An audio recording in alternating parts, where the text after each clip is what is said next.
Nothing like a little southpaw swinging to keep the political juices flowing, and that's where we will begin as Hillary Clinton and Bernie Sanders hammered away each other last night and proved one thing.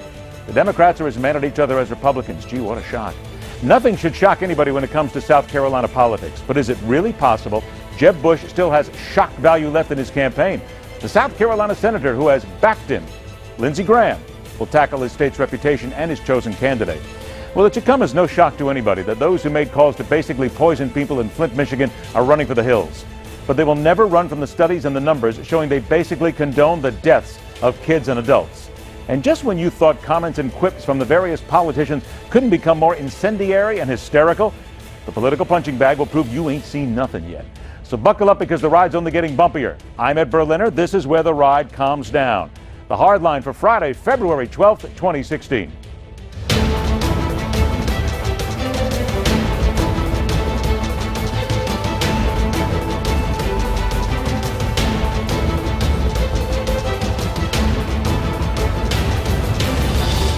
The senator is injecting into this is that if you had a super PAC like President Obama had, which now says it wants to support me, it's not my PAC. If you take donations from Wall Street, you can't be independent. Let's not insult the intelligence of the American people. People aren't dumb. Why in God's name does Wall Street make huge campaign contributions? I guess just for the fun of it. They want to throw money around. Those speaking from the optimistic side of their political maws will tell you that last night's Democratic debate was a brilliant and rousing show of experience versus judgment. The savvy and crafty veteran of decades doing battle for the good of mankind versus the former Secretary of State who is still waiting for that midnight call to prove that no one can react faster, more efficiently, and with more knowledge of what it means to be presidential. Then you'll get the other side who will bite their tongue and be forced to tell you what transpired last night was a big fat zero when it comes to settling anything. And in the end was more of the boring same old from two fighters becoming real tired at swinging for the same fences. All right, here comes reality. No one understands the left inside the Beltway better than the former Democratic senatorial aide and current contributor at The Hill, who obviously lives by the motto, speak softly but carry a big stick.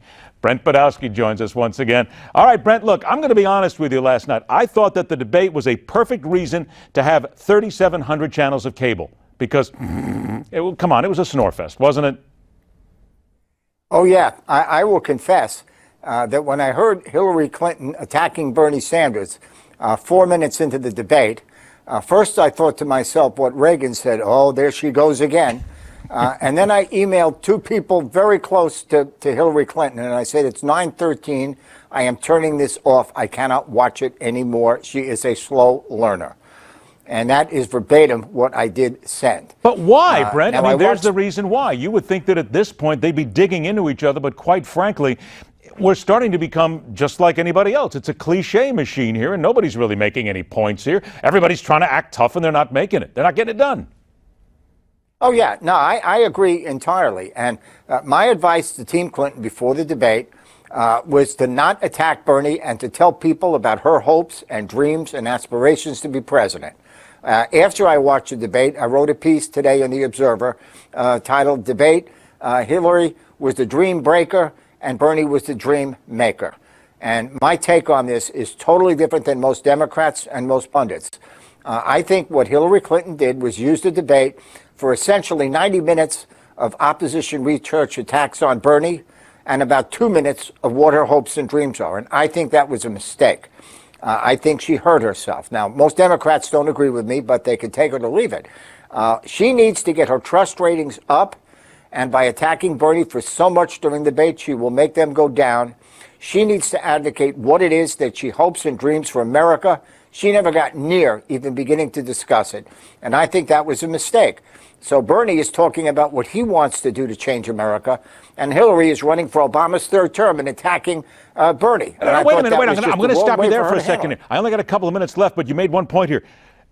Who loves Barack Obama more? I mean, that seemed to be it last night. It was a love fest for Barack Obama. Where did this all of a sudden come from? It comes from the black votes in the South Carolina primary. And I do understand that. But you want to win the primary or get out of the primary in a way that doesn't hurt you in the general election. And running as the candidate of Obamacare, who opposes Bernie Sanders and single-payer health care in a negative campaign, Reagan was right. There she went again. I wish she had done it differently. I don't care what every insider says. I think that was a mistake she made, and I think she came out of that debate worse than she went in. Bernie Sanders is telling people that he is the best candidate to improve those race relations in America. The Congressional Black Caucus leader, Representative Hakeem Jeffries of New York, said, wait a minute, you might want to back up a little bit on this. Isn't it fair to say that he's digging himself a little bit of a hole here, because everything that you've read in the last week or so says about Bernie Sanders, you really haven't done much for the black vote in the past, so all of a sudden you're starting to give us a little bit of a shine here. Well, I think he has done things for black votes. I think Hillary has done even more things for black votes because she came from a background in Arkansas and in New York where there were many more black voters than in Vermont. What the Hillary people should have done is talked about her record. And I thought that when some of the Black Caucus members said, well, Bernie never did anything, they are acting like members of the establishment, not by champions of blacks. And I thought that was a mistake. The thing to watch in South Carolina, by the way, is whether young black voters react more as blacks or more as young.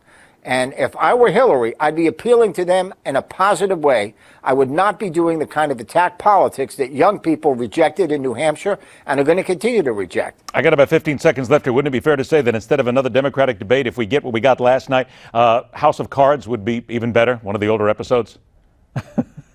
Well, as the man said in the original British House of Cards, you might say that, but I can't. No, wait. Brent, one of these days, I'm not going to let you get away with that, because I got a lot of people who even said that to me last night and said, God, I got to go back and watch House of Cards. This is a lot more interesting than this right now. We will continue to see them over and over and over again, and hopefully somebody comes up with something interesting. Brent Budowsky, always a pleasure, my friend. Thank you so much for joining us. Talk to you again soon. Thank you.